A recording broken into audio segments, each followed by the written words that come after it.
दोस्तों, आप सभी को हमारी ओर से हाथ जोड़कर जय श्री महाकाल, जय सांवरिया सेठ कैसे हैं? आप सभी स्वागत करता हूं। अगले 24 घंटों में हो जाइए सावधान, क्योंकि आपका फायदा उठाकर कोई अपना उल्लू सीधा कर रहा है। मित्रों, इस वक्त आपके जीवन में एक के बाद एक बड़ी बड़ी खुशियां आएंगी, लेकिन दूसरी ओर दुश्मन ने एक ऐसी चाल चली है जो आपके जीवन की धज्जियां उड़ाकर रख देगी। मित्रों, इस बार इस भयानक चाल में आप तो फंसेंगे ही, साथ ही आपका परिवार भी आपके साथ रोएगा, क्योंकि इस बार बहुत बड़ा खतरा और बहुत बड़ी चेतावनी आपके लिए इस वीडियो में होने वाली है। मैं आपसे हाथ जोड़कर विनती करता हूं कि इस वीडियो को अगर आपने आज अंत तक देख लिया तो आप बहुत बड़ी मुसीबत से बच जाओगे। आपका कोई बाल भी बांका नहीं कर पाएगा, क्योंकि एक एक सावधानी मैं आपको इस वीडियो में बताऊंगा और कौन वह दुश्मन है जो आपकी जिंदगी बर्बाद कर रहे हैं, आपको रोड पर लाना चाहते हैं। सब बातें आपको इस वीडियो में जानने को मिलेगी। सबसे पहले तो मित्रों, आप सभी इस छोटी सी वीडियो को लाइक कर दीजिए, क्योंकि लाइक करना बहुत आसान है। मित्रों देखिए, हम बड़ी ही मेहनत से आप सभी के लिए वीडियो का निर्माण करते हैं। क्यों करते हैं? क्योंकि आप सभी हमारे अपने लोग हैं। आज के इस जमाने में कोई किसी का भला नहीं चाहता है। हर कोई अपनों का ही फायदा उठाने के लिए बैठा हुआ है। लेकिन हम आपके भले के लिए वीडियो का निर्माण करते हैं, क्योंकि हम नहीं चाहते कि आपके साथ जीवन में कुछ भी बुरा हो। देखिए मित्रों, लाइक करना बहुत आसान है और कमेंट बॉक्स में आपके अपने जो भी कुलदेवी देवता हैं, किसी के भेरूजी है या किसी के माताजी है, तो उनकी जय जयकार अवश्य करें। क्योंकि देखिए मित्रों, कुल देवताओं की कृपा जब हमारे ऊपर होती है तो हमारा परिवार फल फूल जाता है। देखिए, लोग भगवान को पूजते हैं, भोलेनाथ को पूजते हैं, हनुमान जी को पूजते हैं, कोई माता लक्ष्मी को पूजता है, कोई मां दुर्गा को पूजता है। अच्छी बात है, लेकिन सबसे पहले अगर हमें किसी को पूछना चाहिए तो वह है हमारे घर के कुलदेवी देवता, जो हमारे पितृ के रूप में भी पूजे जाते हैं। क्योंकि जब उनका आशीर्वाद हमें मिलता है तो फिर हमें सभी देवी देवताओं का आशीर्वाद मिल जाता है। जब हमारे कुलदेवी देवता हमारे से प्रसन्न रहते हैं तो सभी देवी देवता हम पर अपनी कृपा बरसाते हैं। ये बात आप ध्यान रखिएगा। तो मित्रों, आप सभी को एक चीज का ध्यान रखना है आने वाले समय में, कि आपको अपने शब्दों पर थोड़ा सा कंट्रोल रखना है। ऐसी कोई सी भी बात आप किसी से ना बोले जिससे किसी व्यक्ति के दिल को ठेस पहुंचे। क्योंकि देखिए मित्रों, शब्द वापस नहीं लिए जा सकते हैं। आप मारते का हाथ पकड़ सकते हैं, लेकिन बोलते की जुबान नहीं। इसलिए अगर आप अच्छे से व्यवहार निभाना चाहते हैं, आप सब लोगों के बीच अपना रौब आप जमाना चाहते हैं, तो आपको अपनी वाणी पर कंट्रोल करना होगा। आप यह जो जल्दबाजी में अपशब्द बोल देते हैं या गुस्से गुस्से में किसी का अपमान कर देते हैं, तो ऐसी प्रतिक्रिया आपको नहीं करनी है। देखिए मित्रों, मिठाई के डिब्बे बांटेंगे, लेकिन इस बार खुशियां भी बड़ी होने वाली हैं। खुशियां कुछ इस तरह से आपके जीवन में दस्तक देगी, जैसे मान लीजिए कि उजड़े हुए बागों में फूल खिल गए हैं। मित्रों, जब खुशियां जीवन में आएगी तो थोड़ा सा अहंकार भी आएगा। घमंड नहीं करना है मित्रों, क्योंकि घमंड करने से आप वह चीज अपने हाथ से खो देंगे जिसके आप हकदार हैं। कई बार घमंड करने से वह चीज भी आकर चली जाती है जो हमारे पक्ष में थी, हमारे हाथों में थी। इसलिए मित्रों कहते हैं कि परमात्मा जो भी देते हैं उनकी मर्जी के अनुसार देते हैं और उनकी इच्छा से देते हैं, क्योंकि वे जानते हैं कि उन्हें हमें कब, कहां, क्या देना है और हमसे क्या लेना है। मित्रों, आने वाले समय की अगर तुलना पिछले समय से करें तो आने वाला समय बेहतर रहेगा पिछले समय के मुताबिक। क्योंकि पिछले समय में आपने बहुत कष्ट झेले थे। आपके जीवन में आपने जिन चीजों में अपना हाथ आजमाया था, वे सभी चीजें आपके हाथ से निकली थीं। लेकिन इस वक्त बैठे बिठाए सब चीजें आपके पक्ष में आएगी धीरे धीरे। अब देखिए मित्रों, कुछ लोगों की आदत होती है कि इधर की बात उधर करने की। इस वजह से आपके व्यवहार और आपके रिश्तों में दरार आ सकती है। क्योंकि आप किसी के सामने अगर अपनी कुछ भी बात कर रहे हैं, बहुत सोच समझ कर करें, क्योंकि कौन किसका सगा मित्र है और कौन किसका सगा रिश्तेदार है, यह हम नहीं जानते हैं। कुछ लोग हमारे सामने अपने होते हैं, लेकिन हमारे पीठ पीछे किसी और के होते हैं। यानी कि इन दो मुंह वाले लोगों से आपको सावधान रहना है। मित्रों देखिए, अगर आप कोई काम कर रहे हैं तो पहले से आप ढिंढोरा पीटते हैं, योजना बनाकर चलेंगे तो काम सक्सेस होगा, और बिना योजना के अगर आप खो देंगे तो मित्रों से काम होते होते भी बिगड़ सकता है। अब देखिए मित्रों, आपको ध्यान रखना है कि आप जो हैं अपने खान पान के प्रति बहुत ज्यादा लापरवाही कर रहे हैं। कुछ भी खा रहे हैं, समय का ध्यान नहीं रख रहे हैं, ऑयली खाना ज्यादा खा रहे हैं, बाहर का बहुत ज्यादा खा रहे हैं। इससे परेशानी किसी और को नहीं होगी बल्कि आपको ही होगी। मित्रों, मैं आपको बार बार समझा समझा कर थक चुका हूं कि सेहत के प्रति बिल्कुल भी लापरवाही ना बरतें, क्योंकि देखिए मौसम में परिवर्तन हो रहा है। धीरे धीरे मौसमी बीमारियां आपको अपने कब्जे में जकड़ लेगी, और जब जकड़ लेगी तो फिर आपका मन चिड़चिड़ा हो जाएगा। सर्दी, जुकाम, खांसी, बुखार, यह सब चीजें अगर एक बार आपको हो गई तो फिर आप अपने काम से विचलित हो सकते हैं, अपने मार्ग से विचलित हो सकते हैं। इसलिए आपको ध्यान रखना है, और ध्यान रहे कि आपकी वजह से परिवार को भी कोई तकलीफ ना हो, क्योंकि यह आपकी जिम्मेदारी है आपके परिवार को खुश रखने की, आपके परिवार को प्रसन्न रखने की, आपके परिवार में खुशनुमा माहौल बनाए रखने की। मित्रों, किसी तीसरे व्यक्ति की वजह से आपके जीवन में बहुत बड़ी उथल पुथल हो सकती है। कोई तीसरा व्यक्ति आपके घर में आग लगा सकता। ध्यान रखिए मित्रों की यहां पर समझदारी आपको बरतनी है, दिमाग से काम लेना है, क्योंकि लोग आज के समय में एक दूसरे की खुशियां नहीं देख सकते हैं। अगर आपका परिवार बहुत ज्यादा आगे बढ़ रहा है, अगर परिवार बहुत ज्यादा खुश है, तो लोगों को जलन होगी। स्वाभाविक सी बात है, लोगों की बुरी नजर आप पर पड़ेगी। स्वाभाविक सी बात है मित्रों, आपको एक चीज का ध्यान रखना है कि घर में अगर आप कुछ नवीनीकरण का कोई उपाय करवा रहे हैं या फिर नवीनीकरण करवाना चाहते हैं, तो वास्तु के नियमों का ध्यान अवश्य रखें। और घर में यदि आपके कोई कन्या है, विवाह योग्य है, तो उसके लिए कोई बेहतर रिश्ता आने की संभावना तब बनेगी जब आप थोड़ी सी मेहनत करेंगे, क्योंकि सब चीजें अगर आपको बैठे बिठाए मिल जाएंगी तो ऐसा सोचना आपके लिए थोड़ा सा खराब हो सकता है। साबित, क्योंकि मित्रों देखिए, बैठे बिठाए कुछ नहीं मिलता है। आपने पहले भी बहुत मेहनत की थी, आपने पहले भी बहुत हाथ पैर मारे थे, लेकिन अच्छा रिश्ता नहीं आया था। लेकिन इस बार आप शांत मत बैठिए। देखिए मित्र, आप किसी रिश्तेदार के यहां शादी में जा सकते हैं। शादी में जाने पर होगा यह कि कोई रिश्तेदार से आपके मनमुटाव थे और बातचीत काफी लंबे समय से बंद थी और रिश्तों में बहुत ज्यादा तनाव था, तो पुनः एक रूपता आएगी, प्रेम परस्पर बढ़ेगा और रिश्तों में मधुरता बनेगी। अब देखिए मित्रों, कई बार कुछ गांठें रिश्तों की ऐसी होती है जो पड़ जाती है तो सुलझ भी जाती है।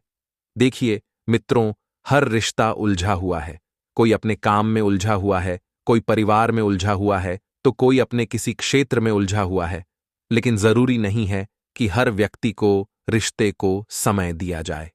कुछ रिलेशनशिप ऐसे होते हैं जो हम जैसा चाहते हैं वैसा हमें वहां से प्राप्त नहीं होता है, तो इसका मतलब यह नहीं है कि आप भी रिश्तों को त्याग दें।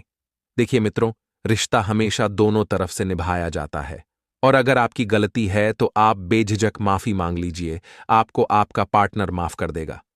आजकल की जो लव रिलेशनशिप है, जो युवा वर्ग है, वह बहुत जल्दी भरोसा तोड़ देते हैं और अपने पार्टनर पर शक करते हैं। आपकी यह बीमारी आपके रिश्ते को ज्यादा समय तक नहीं बनाकर रखेगी। मित्रों, इसलिए हमारे जो भी युवा वर्ग के जातक हैं, उनसे एक ही विनती है कि अगर आप प्रेम विवाह करना चाहते हैं तो आपको निश्चय कर लेना है कि हां, करना है और निर्णय लेना है।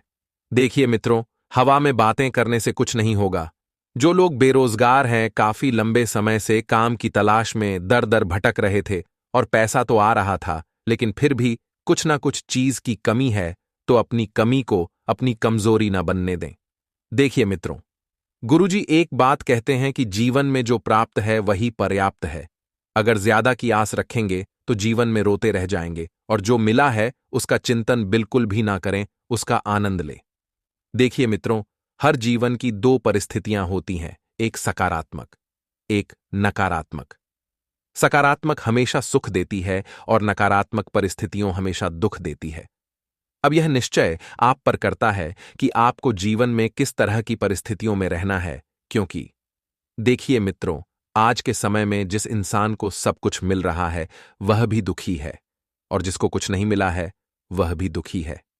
जिसको मिल गया है वह और पाने की चाह में दुखी है, और जिसको कुछ नहीं मिला है वह पाने की सिर्फ एक उम्मीद लगाकर बैठा है। परमात्मा हमेशा कहते हैं कि तू वह कर जो मैं चाहता हूं, तुझे वह मिलेगा जो मैं चाहता हूं। तो देखिए, परमात्मा को खुश करने पर ध्यान दीजिए। उनके चरणों में आप हमेशा लिपटे रहिए मित्रों। आपको अपने घर के मुख्य द्वार को साफ रखना है। कुछ लोगों की आदत होती है कि घर के मुख्य द्वार पर कूड़े कचरे का डिब्बा रख देते हैं। घर के मुख्य द्वार पर कुछ भी बांध देते हैं। आज के इस चलन में घर के द्वार को सजाने पर कभी कभी भूल जाते हैं कि क्या चीज घर के द्वार के लिए सही है और क्या नहीं है। क्योंकि मित्रों, देखिए, घर का मुख्य द्वार जो होता है वहीं से हमारे जीवन के कई बार नए रास्ते खुलते हैं। कुछ चीजें हमें वहीं से आती है, जैसे घर में लक्ष्मी जी का प्रवेश होता है। घर में नकारात्मक चीजों का भी प्रवेश वहीं से होता है और घर में सकारात्मक चीजों का भी प्रवेश होता है। अब निर्भर यह करता है कि हम अपने घर के दरवाजे पर क्या चीज लगाएं जिससे हमारे घर में सकारात्मक शक्तियों का प्रवेश हो। इसके लिए घर के मुख्य द्वार को हमेशा साफ सुथरा रखें। लाल रंग के कपड़े में थोड़ी सी हल्दी बांधकर आप लगा दें। मित्रों, आपको बता देते हैं कि अगर घर में नकारात्मक शक्तियों का वास नहीं चाहते हैं, घर में आप चाहते हैं कि नकारात्मक शक्तियां नहीं आए, तो घर के मुख्य द्वार पर पंचमुखी हनुमान जी की तस्वीर या पंचमुखी हनुमान जी का सिक्का या फिर चित्र कुछ भी आप चिपका कर रखें। इससे घर में नकारात्मक शक्तियां नहीं आएगी। नकारात्मक शक्तियों का मतलब भूत प्रेत नहीं होता है। नकारात्मक शक्तियों का मतलब वह होता है जो हमारे घर में क्लेश होते हैं। कोई बीमार हो जाता है, किसी का मन व्यथित रहता है, छोटी मोटी बातों में दुखी हो जाता है, तो यह चीज नकारात्मक शक्तियों के संकेत होती है। यह चीज जब घर से दूर रहेगी तो जीवन वैसे ही व्यवस्थित बन जाएगा। देखिए मित्रों, मैं आपको जो बातें बताता हूं वह बातें 101% सटीक होती है। सभी बातें ज्ञान की होती है। सभी उपाय बड़े चमत्कारी होते हैं और कुछ चीजें हैं जो भी आपको अच्छे से पता नहीं है, तो उनके भी बारे में हम आने वाले समय में बात करेंगे। इसलिए आपसे विनती है कि आप बिल्कुल इस चैनल पर जो भी वीडियो आती है उन एक एक वीडियो को रोजाना देखें। सुबह शाम आपको रोजाना इस चैनल पर बहुत सारी वीडियो मिलेगी। कुछ शॉर्ट, कुछ उपाय, कुछ ज्ञान की बातें, कुछ अपने लोगों की पहचान, कुछ बुरे लोगों की पहचान। आगे ध्यान से सुने आप। मित्रों, आज मैं आपको एक छोटी सी बात बताता हूं जो आपको कोई नहीं बताएगा। देखिए, जीवन में छोटी छोटी चीज बहुत मायने रखती है। जैसे रो लेने से मन शांत हो जाता है। अगर आप बहुत ज्यादा दुखी हैं, अगर आप बहुत ज्यादा कष्ट में हैं, परेशानी में है, तो थोड़ा सा रो लीजिए और रोने के बाद उस परमात्मा का चिंतन कीजिए जिसने आपको इस दुख की घड़ी में सहन शक्ति प्रदान की है। मित्रों, दुखी होने से शरीर पतला होता है। जीवन में कभी भी बिना बात के दुखी मत होइए। आज के समय में देखिए, लोग क्या कर रहे हैं कि छोटी छोटी चीजें जब नहीं मिलती हैं तो दुखी हो जाते हैं। कोई पैसों के लिए दुखी है, कोई रोटी के लिए दुखी है, कोई छोटी मोटी परेशानियों की वजह से दुखी है। देखिए मित्रों, दुखी होना अच्छी बात नहीं है, क्योंकि इसका नकारात्मक प्रभाव, इसका नकारात्मक असर हमारे शरीर पर पड़ता है। और देखिए, ज्यादा बोलने से बुद्धि घटती है। कई बार कुछ लोगों की आदत होती है कि जब उनकी राय नहीं मांगी जाती है, फिर भी बेवजह किसी के फटे में टांग अड्डाते हैं और अपनी राय देते हैं, अपना ज्ञान देते हैं। देखिए मित्रों, जब तक आपसे आपकी कोई राय, आपका ज्ञान नहीं मांगे, तब तक आपको नहीं देना है। और चिंता करने से चतुराई घटती है। अगर आप चिंता करेंगे तो देखिए, चिंता जो होती है वह चिता समान होती है। चिंता से कभी किसी का भला नहीं हुआ है। चिंता करने से चतुराई घटती है, और जब चतुराई घटती है तो लोग आपका फायदा उठाते हैं। और मित्रों, समाज में ज्यादा बोलने से इज्जत खत्म होती है। कुछ लोगों की आदत होती है कहीं किसी से भी बेवजह बातूनी करने लग जाते हैं, शुरू हो जाते हैं, फिजूल बात करते हैं, इधर उधर की बात करते हैं, किसी से फालतू की बहस करते हैं। इससे इज्जत आपकी खत्म होती है और दूसरों पर ध्यान देने से खुद की जिंदगी बर्बाद होती है। यह बात जो हमारे गुरुजी ने आपको बताई है, यह सभी बातें आपके जीवन में बहुत महत्व रखती हैं। मित्रों, यह सभी बातें एक कड़वी सच्चाई है जिन्हें हमें एक्सेप्ट करना है, जिन्हें हमें अपनाना है कि हां, वाकई में यह सब चीजें हमारे जीवन के लिए थोड़ी सी नकारात्मक साबित हो सकती हैं। मित्रों, आप इंतजार कर रहे होंगे एक चमत्कारी उपाय का, और उपाय हम आपके लिए लेकर आ गए हैं। ध्यान से सुनिए, आपको कुछ भी नहीं करना है। मित्रों, अगर आपके जीवन में कोई घोर संकट आ जाए या बहुत बड़ी परेशानी बिन बुलाए अचानक आ जाए, तो आपको कुछ भी नहीं करना है। हनुमान जी का ध्यान करके बजरंग बाण की इस चौपाई का 21 या 51 बार जाप अवश्य करना है। मित्रों, चौपाई है, जय हनुमंत संत हितकारी, सुन लीजिए प्रभु अरज हमारी, जन के काज विलंब न कीजिए, आतुर दौरे महासुख दीजिए। इस चौपाई का आपको कभी भी किसी भी समय 21 या 51 बार जाप करना है। देखिए मित्रों, संकट जो होते हैं अचानक ही आते हैं, बिना बोले ही आते हैं, तो यह छोटा सा उपाय आप कर लीजिए। अगर आप भगवान हनुमान जी के सच्चे भक्त हैं, बजरंग बली को मानते हैं, उनमें सच्ची श्रद्धा रखते हैं, तो अवश्य कीजिएगा और कमेंट बॉक्स में जय सालासर बालाजी महाराज अवश्य ही लिख दीजिएगा। मित्रों, इस वक्त आपको अपने माता पिता की सेहत का विशेष ध्यान रखना है। आपको बता देते हैं कि आप उनके साथ किसी धार्मिक यात्रा पर भी जा सकते हैं।